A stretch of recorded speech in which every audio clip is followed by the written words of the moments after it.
Hello guys, स्वागत है आप सभी का धीराज क्लासेस के यूट्यूब चैनल पर। और गाइस, जैसा कि आप लोग जानते हैं, टीजीटी और पीजीटीज के इंटरव्यूज स्टार्ट हो चुके हैं। टीजीटी की अगर मैं बात करूं तो टीजीटी वर्क एक्सपीरियंस और पीजीटी मैथ्स, इन दोनों पोस्ट के लिए जो इंटरव्यूज हैं 15 तारीख से शुरू हो चुके हैं। और केवी जेएनयू कैंपस, ये दिल्ली में है, वहां पर इन दोनों पोस्ट के लिए 15 तारीख से इंटरव्यूज स्टार्ट हो चुके हैं। तो हमारे स्कूल से भी 2 एम्प्लॉयज की ड्यूटी लगी है, तो उनसे बात करने पर जो कॉमन चीज मुझे पता चली है तो वो आपके साथ शेयर कर रहा हूं। और कुछ कैंडिडेट से भी बात की तो डेमो टीचिंग के लिए वो ज्यादा से ज्यादा 5 मिनट दे रहे हैं। आपसे कह रहे हैं कि आप अपना डेमो स्टार्ट कीजिए और मैक्सिमम 5 मिनट्स के अंदर ही इसको फिनिश कीजिए। उसके बीच में वो क्रॉस क्वेश्चन भी पूछ रहे हैं।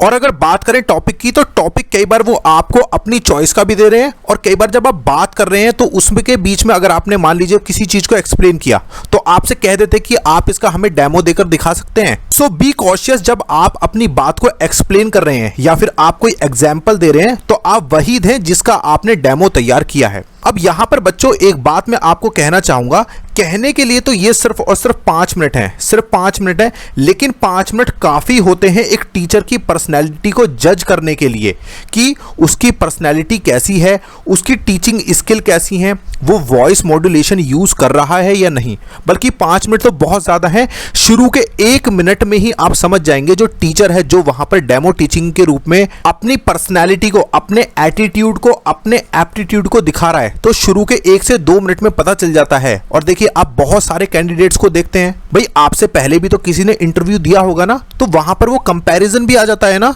तो बच्चों 5 मिनट मोर देन इनफ हैं। मैं आपको यहां पर सिर्फ एक सजेशन देना चाहूंगा, जो भी आप अपना डेमो तैयार कर रहे हैं उसे लगभग 6 से 7 मिनट का तैयार करना। क्यों? देखिए, मैंने अधिकतर देखा है कि जब बच्चे एक्चुअल सिचुएशन में प्रेजेंट करते हैं, आप हो सकता है मिरर के सामने, घर पर, या फिर मॉक इंटरव्यूज में प्रेजेंट कर रहे होंगे, लेकिन जब आप एक्चुअल में प्रेजेंट करोगे ना, तो मैंने अधिकतर देखा है आप कुछ डायलॉग्स भूल जाते हो या फिर किसी चीज को स्किप कर देते हो। तो अगर वो ड्यूरेशन 5 मिनट की ही रखते हैं तो ये जो 6 से 7 मिनट का आप प्रिपेयर करेंगे ना, ये आपका एक्चुअल सिचुएशन में खुद कम हो जाएगा 5 मिनट पे। तो लगभग 6 से 7 मिनट का आप डेमो तैयार कर लीजिए।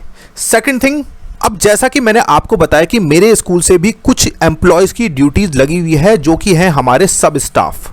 यानी कि आपको इंटरव्यू के रूम में एंटर करने से पहले वो आपको गेट पर ही मिलेंगे और वो लाइन वाइज या फिर जो भी आपका सीक्वेंस होता है उसके अकॉर्डिंगली भेजते हैं। तो जैसे ही एक कैंडिडेट जाता है तो कई बार प्रॉब्लम क्या आ रही है कि बच्चे बोर्ड जो है उसको क्लीन नहीं कर रहे हैं। तो जो पैनल मेंबर्स होते हैं फिर इन सब स्टाफ को बुलाते हैं और कहते हैं कि प्लीज इस बोर्ड को क्लीन कर दीजिए या करवा दीजिए। तो ये जो सिचुएशन होती है ये पैनल मेंबर्स के लिए भी एनोइंग होती है और टाइम टेकिंग भी हो जाती है। तो ध्यान रखें, जब आप घर पर प्रैक्टिस कर रहे हैं ना, तो इसे अपना एक डेमो टीचिंग का पार्ट मान लीजिए कि आपको साथ के साथ बोर्ड क्लीन भी करना है।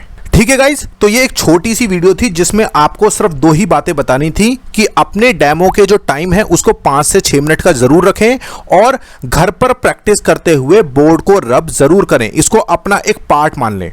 और बाकी इसके अलावा अगर आपका कोई भी डाउट है तो आप मुझसे कमेंट सेक्शन में पूछ सकते हैं। Thank you so much guys.